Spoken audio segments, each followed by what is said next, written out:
બધાને રામ રામ, જય શ્રી રામ. કેમ છો બધા?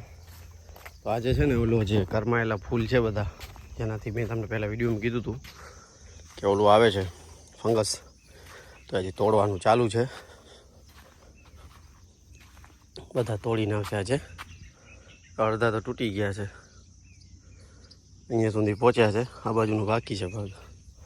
બધા તોડી નાખ્યા છે. જો આ બધા ફંગસ આવતી હતી ને બધું કાઢી નાખ્યું છે, દેખાય છે.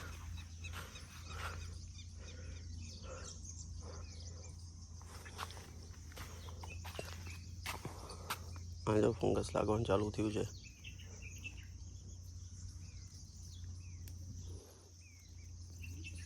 તોડવા પડશે બધા અમુક અમુક.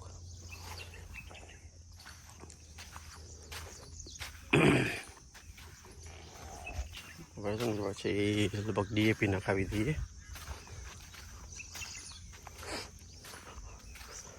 આજે જ બપોર પછી ડીએપી બધું નખાવી દઈએ. ચાલુ કરી બપોરને જમીને 1-1.5 વાગે થઈ જાય પૂરું કામ. એકી ડીએપી નાખવાનું. જો આ કરમાઈ ગયા છે ને બધા કાઢવા પડશે. કાઢી નાખીએ એટલે શું છે, ફંગસ લાગવાનું બંધ થઈ જાય અહીંયાથી.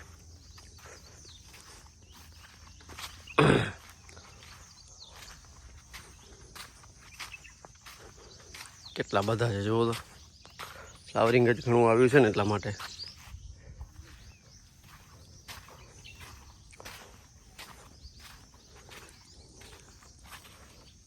જો એટલે કાલે તો ક્લિયર હતા બધા.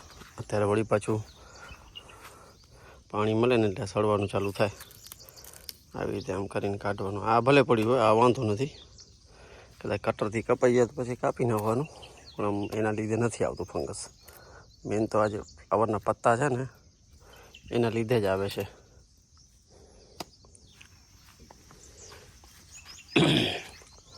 કાલે સાંજે વરસાદ સારો પડ્યો, 1-2 ઇંચ પડી ગયો છે.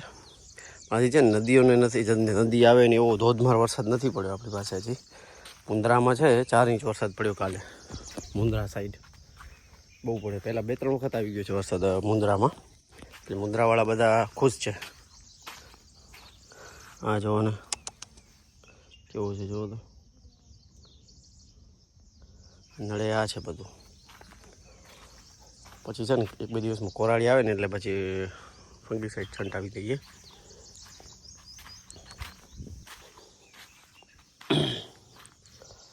ડીએપી નાખી દઈએ એટલે મહિનામાં બધું આ જે છે ને આ ફ્રૂટને બધાને અસર કરવા માંડી જાય. અત્યારે શું છે, જલ્દી એબ્ઝોર્વ થશે. 25 દિવસ લાગે છે ને તો એ 10-15 દિવસમાં થઈ જશે. પણ બધા કારણ કે બધું આપણે જે આ ઓલું છે, જમીન બધી રીઝેલી છે પાણીથી વરસાદના કારણે, તો એ એક બેનિફિટ મળશે. તો જલ્દી એબ્ઝોર્વ થઈ જાય ડીએપી. ઉપરથી પણ આપણે ડીએપી સાથે જ્યારે ફંગીસાઇડ છાંટશું ને ત્યારે ભેગું એનો ડીએપી પણ છાંટી નાખશું એટલે જલ્દી અસર કરે. ડીએપી છે ને એ એવરગ્રીન ખાતર છે, બહુ અસર કરે છે ગમે તે જગ્યાએ. એટલું કેમિકલી રિએક્ટિવ પણ ઓછું છે આપણે નાઇટ્રોજન કરતાં. ને આનામાં નાઇટ્રોજન આવે છે પણ 18% જ આવે છે. 1846 આનું કેમિકલ કમ્પોઝિશન છે. આ જો બધા પડી ગયા છે, લગાવી દે. વળી આ 2 દિવસમાં વળી પાછા આ તો પછી અમે જ કાઢી લેશું આટો મારીને. અહીંયા છે ને ખૂણામાં છે ને પાણી બહુ ભેગું થાય છે, જવાતું નથી સારું. પગ બધા ગળી જાય છે અંદર. પછી ચાય બનાવવા જવું પડશે મને. આ લોકો માટે પાન મસાલા ગુટકા આપવા પડશે માણસોને. આ છે ને થોડું હેવી છે કારણ કે એના માણસને કેમ નાભી એકદમ મજબૂત હોય, આખા શરીર સાથે બધી નસો કનેક્ટેડ, એવી રીતે જ આ છે. બધી નસો કનેક્ટેડ છે. જો એકદમ હેવી છે. આને છે ને કટ કરવું પડે. એકદમ અંદરથી તમે ના લઈ શકો કારણ કે આ મેઇન પાર્ટ છે અંદરનું, ત્યાંથી સીધો એના કોરથી કનેક્ટેડ છે. તમે આમ બહુ જોર લગાવશો ને તો પણ તૂટશે નહીં, કાં તો પછી અહીંયાથી ફ્રૂટ તૂટી જશે.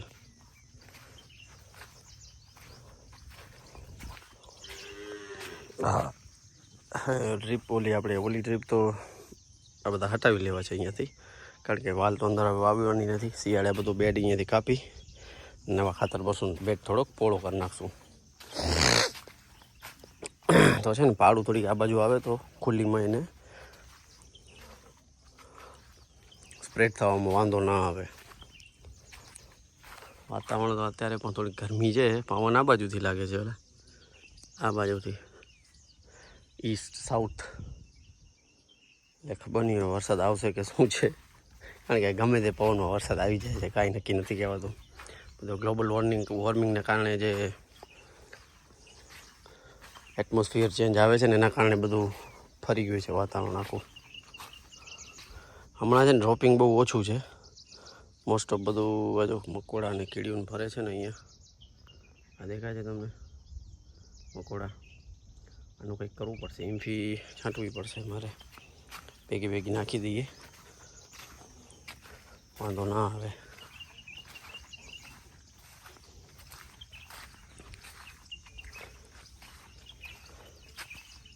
તડકો ઓછો હોય ને તો અત્યારે બધા ગ્રીન છે. કોઈ તમને યલો બહુ ઓછા દેખાશે, કોક જ હશે જે બહુ નબળા હશે. બાકી બધા ગ્રીન છે ને ભરાયેલા છે બધા.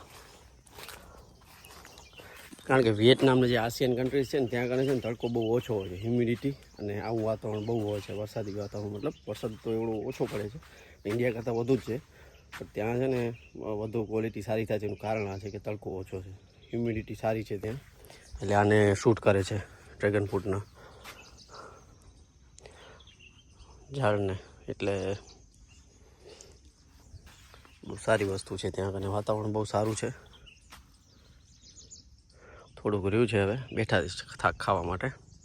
5-10 મિનિટ બેસશે પછી વળી પાછા કામે લાગી જશે. આજે કેટલા પડ્યા છે જો તો.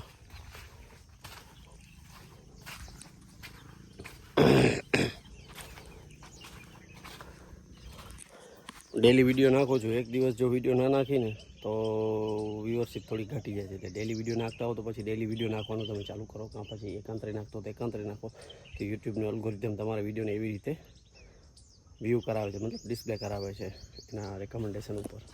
તો એ ખાસ ધ્યાન રાખે છે એટલા બધા યુટ્યુબર છે. એટલે એ લોકો તમે અઠવાડિયે વિડીયો નાખતો તો તમારું ચેનલ એ રીતે રેકમેન્ડ કરે યુટ્યુબનું અલ્ગોરિધમ. આ યુટ્યુબના અલ્ગોરિધમને છે ને આજ સુધી કોઈ સમજી નથી શક્યું કેવી રીતે કામ કરે છે.